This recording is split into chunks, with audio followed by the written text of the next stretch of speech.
멀지 않은 과거 세상을 떠들썩하게 만든 묻지마 폭행 사건이 일어났습니다. 첫 번째 피해자는 사기 츠키코, 현재 일본을 강타한 초인기 마스코트 캐릭터 마로미의 캐릭터 디자이너이며 현재 마로미를 이을 대작이 나오지 않아 꽤 골머리를 앓고 있습니다. 주변의 기대를 한몸에 받고 있지만 내성적인 성격과 창작의 고통이 겹쳐 점점 자신을 압박하는 츠키코. 어쩌다 마로미가 이렇게 잘 팔린 건지 의문이지만 세간의 말에 따르면 마로미를 갖고 있으면 마음의 부담으로부터 해방되는 느낌을 갖는다고 합니다. 月ちゃんは悪くないよ。悪いのはでも思い過ごしだってば。 더욱이 놀라운 것은 츠키코는 마로미의 목소리를 들을 수 있는데 마로미는 귀여운 목소리로 늘 츠키코를 독려해주며 네 잘못이 아니야라면서 츠키코를 위로했습니다. 그러던 어느 날 츠키코는 퇴근길에 뭔가 위화감을 느꼈고 무언가를 피해 도망치려고 했지만 끝내 그것을 피할 수 없었습니다.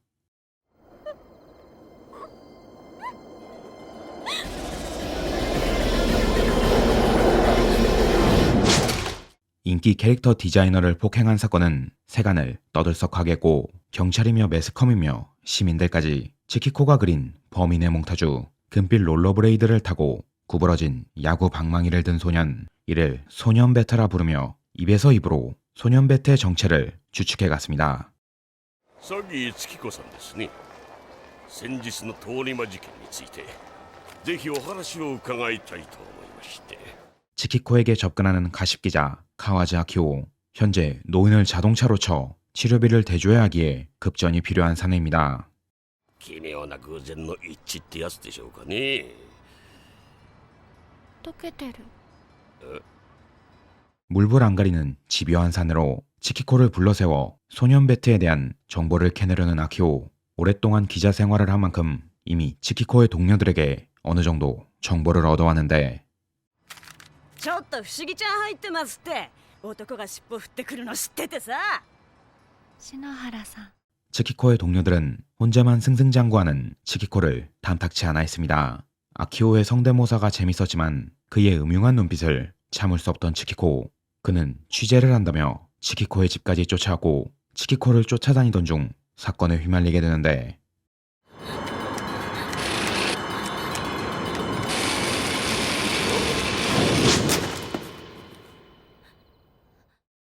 아키오를 시작으로 점점 늘어나는 피해자들의 진술은 한결같이 롤러블레이드, 구부러진 배트, 야구 모자를 가리키고 있었는데 그 어떤 피해자들도 소년 배트의 얼굴을 보지 못했다고 했습니다.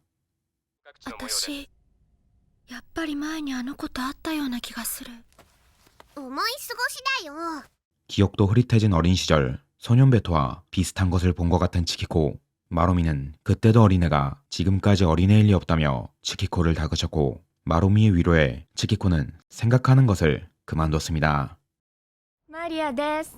上がりました。お疲れ。次すぐ目の前スターダスト306号室。イルカーさんがお待ちかね。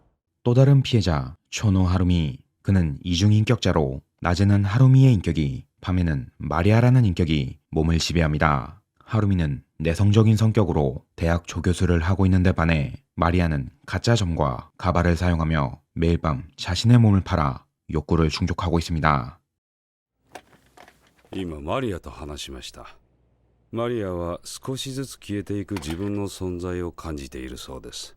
현재 마리아의 존재는 점점 사라져가고 있으며 하루미와 마리아는 자동응답기에 메시지를 남기는 식으로 의사소통합니다. 마리아와 하루미는 철저하게 서로의 프라이버시를 존중하고 있었는데 하루미의 욕심을 시작으로 둘의 균형이 무너지기 시작했습니다. 長野さん。はい。僕と結婚してくれますか。 교수에게 청혼을 받아버린 하루미. 원래부터 마음이 있던 건지 하루미는 청혼을 수락했고 이것을 기회 삼아 마리아란 인격을 제거하기 위해 마리아의 옷을 전부 다 정리해버렸고 평범한 여자로 평범한 삶을 살아가려고 했습니다.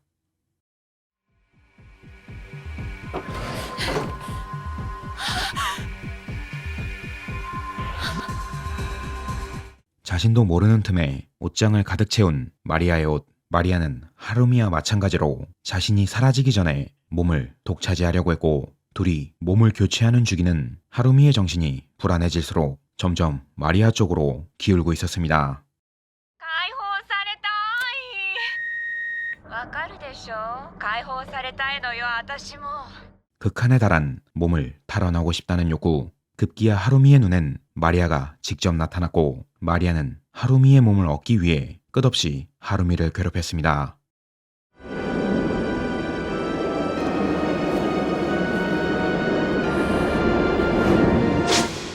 한편 하루미를 끝으로 소년 베트로 추정되는 범인이 순경에게 붙잡혔고 연쇄 폭행 사건은 이렇게 막을 내리는 듯 싶었는데 えらいぜらい話してもらおうか。南中学2年の小塚誠くんよ。 범인으로 지목된 건 코즈카 마코토라는 중학생. 피해자들이 말했던 인상착의와 완벽하게 일치했고 마코토 또한 자신의 범행을 시인했습니다.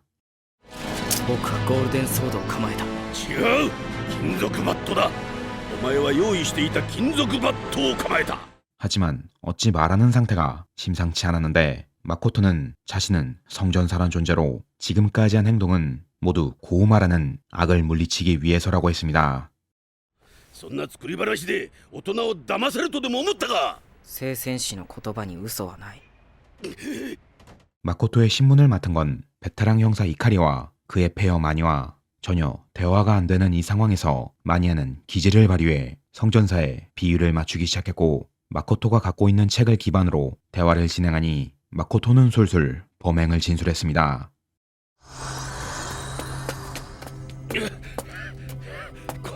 こんな馬鹿げた聴取があるか。 마코토의 환상에 어울려주기로 한 형사 듀오. 놀랍게도 마코토가 만들어낸 이야기의 등장인물들은 모두 지금까지의 피해자를 형상하고 있었으며 그의 진술의 끝에 다다른 건 공원에서 노숙하고 있는 한 노인이었습니다. あんたは犯人を見た。犯行の一部始終を見ていた。え、そうだろう。 중2병의 환상에 정신이 오락가락한 노인을 보니 인내심이 한계에 다다른 이칼이 집요한 질문 끝에 노인에게 드디어 정보를 얻게 됐고 모든 일의 시작이었던 치키코를 불러 그날의 사건을 다시 재현하려고 했습니다. 全てを忘れてしまいたくなったあなたは駐車場でこいつを見つけ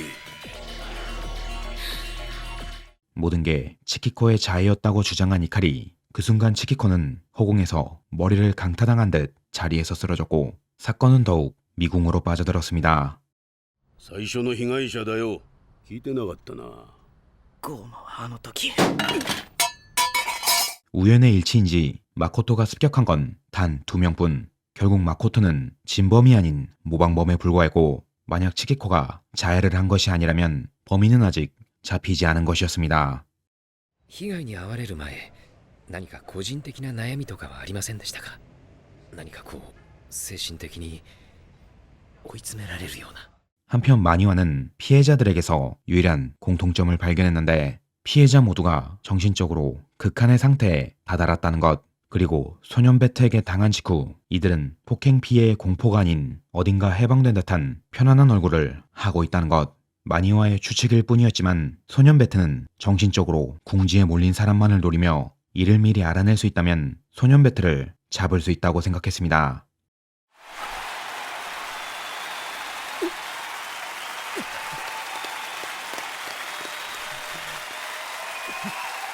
정신이 피폐해져 가는지 점점 노인의 환상이 보이는 마니와. 이 노인은 얼마 전 아키오가 차로 강타한 노인이며 현재 병원에 입원 중입니다. 마코토는 이 노인을 조언을 내려주는 노사라 불렀으며 마코토의 환상을 접한 뒤로 마니와에게도 종종 환상이 나타나기 시작했고 환상이 지속되면 지속될수록 마니와는 소년 베트에 집착하기 시작했습니다.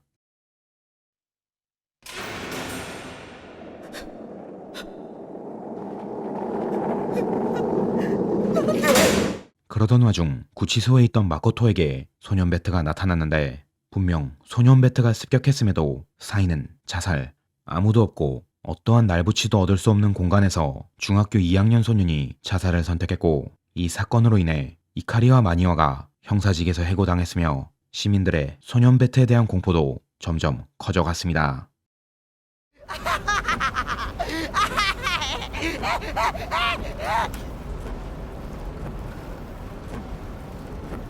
이젠 중상을 넘어서 사망하는 사람들이 생기기 시작했고 미궁 속에 빠짐과 동시에 점점 단순 가십거리화 돼가는 소년 베트. 시작은 초등학생 정도의 소년이었지만 이제는 어마어마한 근육질이라는 둥, 얼굴이 진뭉개져 괴물 같다는 둥, 근거 없는 도시전설만이 그를 대변했습니다. あなたのことは知っています。どうしてここにいるのかも。 소년 베트의 등장을 눈치채고 있던 이카리 미사에. 그는 해고당한 이카리 형사의 부인이며 몸의 질병과 정신병을 같이 앓고 있습니다. お座りなさい。人間はあなたが考えているほど弱くも浅ましくもないということを話してあげます。 말로 단방에 소년 베트를 제압한 미사에. 그는 예전부터 병약한 자신을 받아준 남편에게 감사하고 있으며 자신도 그런 남편을 최선을 다해 보필하고 있다고 말했고 남편은 해고당한 지금 이 순간에도 포기하지 않고 공사장에서 열심히 일을 하고 있다고 했습니다. あの人がいつ帰ってきてもいいように毎日お布団を干しお風呂を沸かし 소년 베트의 모습은 점점 거대해지기 시작했고 집안을 온통 쑥대밭으로 만들었지만 아랑곳하지 않고 말을 이어나가는 미사에. 몸은 유약할지언정 마음만큼은 강하다는 걸 보여줬고 인간은 반드시 자신의 고통을 넘어설 것이라고 말했습니다. ただ苦しんでいる人を傷つけ殺めそれで楽にしてあげたつもりでいる小賢しい 소년 베트는 인간이 아니며 정신적인 고통에서 사람을 일시적으로 탈출시켜주는 악한 존재라고 말한 미사에. 그 말에 소년 베트는 동요하며 사라졌고 미사에는 처음으로 소년 베트를 목격했음에도 피해를 입지 않은 첫 번째 인물이 됐습니다.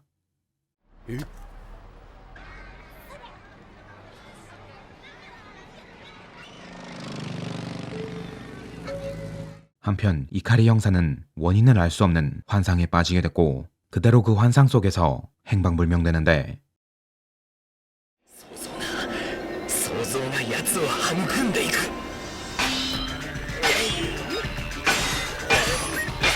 소년 베트와 혈투를 벌이고 있는 마니와 마코토 때와는 다르게 이곳은 현실이었고 소년 베트가 일으킨 피해는 마니아와 도시에 그대로 전해졌습니다.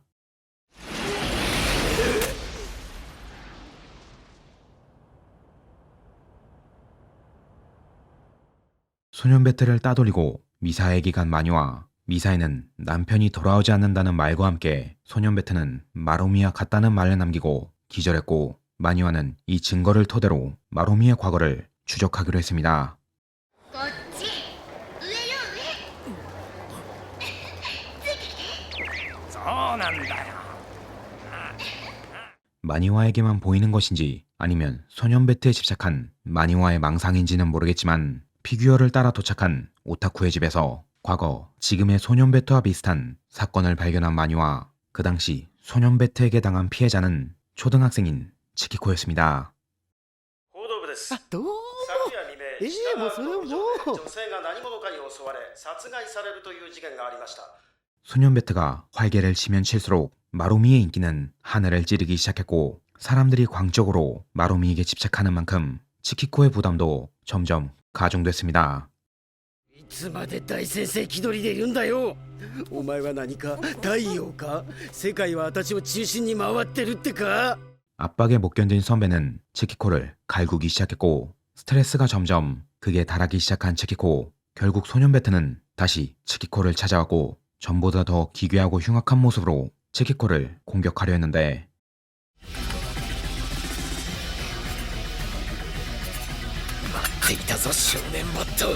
다시 맞붙게 된 소년 베트와 마니와. 마니와는 검을 든 전사의 모습으로 변신해 소년 베트를 썰어버렸습니다.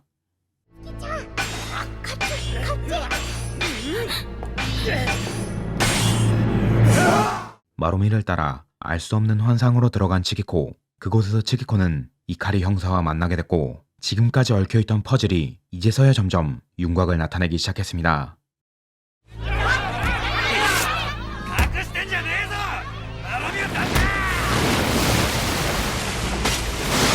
한편 도시에서는 갑자기 마로미의 굿즈가 모두 사라져버렸고 마로미 굿즈가 사라진 직후 마을을 덮친 검은 물체. 이는 빠른 속도로 퍼지며 사람들을 집어삼키기 시작했고 도시를 순식간에 아수라장으로 만들었습니다. ここには少年バットなんか来やしないよ。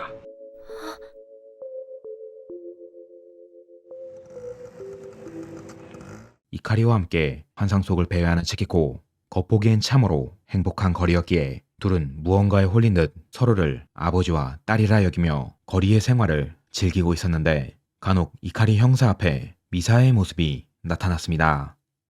どうやって入ってきたのさ。主人を返して。ここはあんたのいるところじゃないよ。月ちゃん、お父さんを連れて逃げて、早く。 이카리와 치키코를 여기서 꺼내려는 듯한 미사에 마루미는 이를 막기 위해 둘을 밖으로 빼돌렸지만 미사이는 포기하지 않고 남편에게 자신과 함께한 추억을 계속 떠올리게 했고 드디어 이카리의 정신을 깨워줬습니다. 私もうすぐ死ぬわ。その前にお別れが言いたかった。 부부로서 함께 행복했단 말을 남기고 사라진 미사에. 환상에서 미사에가 사라짐과 동시에 현실의 미사에는 수술 중 심장이 정지했습니다. その居場所がないって現実こそが俺の本当の居場所なんだ。 아내를 잃은 지금 자신이 현실에서 있어야 할 곳은 없지만 그럼에도 불구하고 현실을 살아가야 한다는 이카리. 드디어 마루미가 만든 환상은 깨지게 됐고 이카리와 치키코는 쑥대밭이 된 도시에서 마니와를 만났습니다. 月子が10年前に生み出した妄想の産物だったんです。それが現代によみがえり、ここまで事態を大きくした。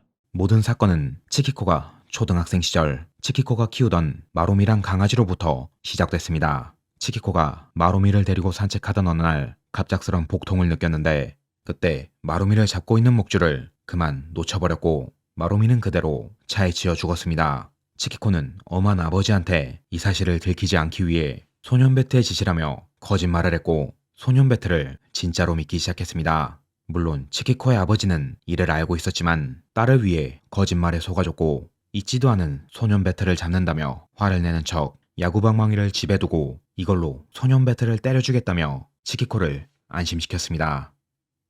つまりこれには君への償いと真実を話してほしいという願いが込められているんだ。 지금 마니와가 갖고 있는 베트가 치키코의 아버지의 베트. 마니와는 치키코의 아버지에 찾아가 모든 진실을 알아냈고 모든 일의 원흉이 된 치키코에게 진실을 알려준 것입니다. 부풀려지고 또 부풀려지고 인간의 모든 공포이자 망상의 대리로 만들어진 소년 베트란 존재. 마니와가 변신에 달려들었지만 순식간에 나가 떨어졌고 마루미가 거대화해 소년 베트를 막아섰지만 소년 베트는 마루미마저 흡수한 채 치키코를 집어삼키려고 했습니다. 犬この一匹のせいで負けた世の中だぜ。 끝까지 도망치려고 했지만 치키코의 눈엔 갑자기 마루미가 보이기 시작했고 치키코는 결국 마루미를 끌어안은 채 소년 베트에 집어삼켜졌습니다. ほら、もう行くよ、マロミ。 끝에 끝까지 몰리고 나서야 겨우 마루미를 보게 된 치키코. 치키코는 드디어 그날의 일을 떠올리게 되는데 マロミ、ごめんね。 치키코가 진실을 깨닫자 언제 그랬냐는 듯 조용해진 도시. 마루미도 소년 베트도 사라진 도시는 폐허가 된 채 그 흔적만을 남겼을 뿐이었고 모든 사건이 그렇듯이 흘러가는 시간 속에서 이 참극은 조용히 잊혀져 갔습니다.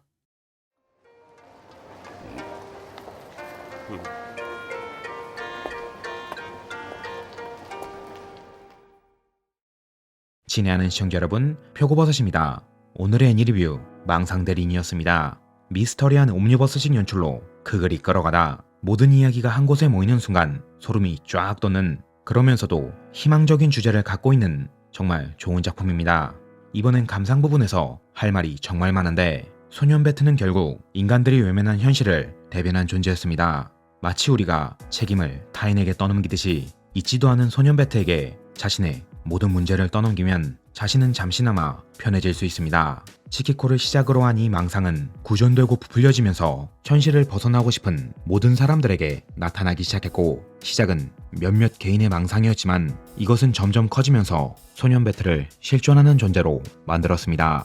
소년배트의 영향력이 커질수록 마로미가 잘 팔렸던 이유도 마로미도 소년배트와 같은 인간의 정신적인 부담을 제거해줬기 때문. 하지만 그것이 어느 순간 한계에 다다랐고 마로미가 갖고 있던 악한 기운도 모두 소년배트가 집어삼켰던 것이었습니다. 결국 마지막에 나온 괴물은 현실을 외면하는 인간의 약한 부분들이 만든 것이며 그 기원을 담당하고 있던 치키코가 현실을 마주함으로써 현실을 외면하는 존재인 마로미와 소년배트가 모두 사라졌던 것입니다. 작품이 우리에게 전해주는 것은 현실을 외면하는 건 잠시뿐이며 그것은 언젠가 더 크게 나에게 다가온다. 그렇게 인간은 불편하고 힘들고 무서워도 현실을 마주해야 하며 그것을 극복하는 순간 정신적으로 성숙해짐과 동시에 앞으로 나아갈 수 있다 라는 것이라고 생각합니다. 이카리 형사와 미사에가 보여줬던 어떤 현실에도 굴하지 않고 앞으로 나가는 인간, 현실이 아무리 역같을지라도 그런 현실을 외면하지 않는 인간, 이런 부분에서 작품의 주제를 정말 잘 드러냈다고 생각해요. 결국 공포도 두려움도 우리가 만들어낸 것이며 우리가 만들었기에 우리의 힘으로 충분히 극복할 수 있으니 자신을 믿고 끝까지 부딪히는 것만이 현재를 이어 미래로 가는 길이라고 생각합니다. 우리가 우리 안에 있는 소년 배틀을 쓰러뜨려야 우리는 비로소 소년에서 벗어날 수 있을 테니까요. 그 외 산 넘어 산이라는 말이 있잖아요. 비록 우리가 무언가를 극복한다 한들 그 앞엔 더 힘든 시련이 우리를 기다리고 있을지도 모릅니다. 그때마다 소년 배트는 다시금 우리 앞에 나타날 것이고 우리를 현실에서 쫓아내려고 하겠지만 우린 또다시 부딪히고 현실을 살아가기 위해 현실과 싸우면서 그토록 증오하던 현실을 지켜낼 것입니다. 이 반복되는 비극에 지쳐버릴 수도 있지만 그런 반복 속엔 항상 행복한 기억이 끼어 있으며 언젠간 다시 찾아올 행복한 순간을 기억하고 추억으로 남기기 위해 힘든 현실을 이겨냈으면 좋겠습니다. 신락 같은 희망을 잡고 행복을 성취해가는 것이 인간이라고 생각하며 결국 내가 떠나는 날엔 그 행복한 기억들을 추억하며 잠들 수 있을 거라 믿기 때문입니다. 그러니 지금 힘든 현실과 마주한 사람이 있다면 당당히 극복하고 앞으로 나갈 수 있을 것이라 응원해주고 싶습니다. 시이타케 구독자들이라면 소년 배트 따위에 진리가 없을 테니까요. 그럼 저는 여기까지 하고 다음 영상에서 뵙도록 하겠습니다.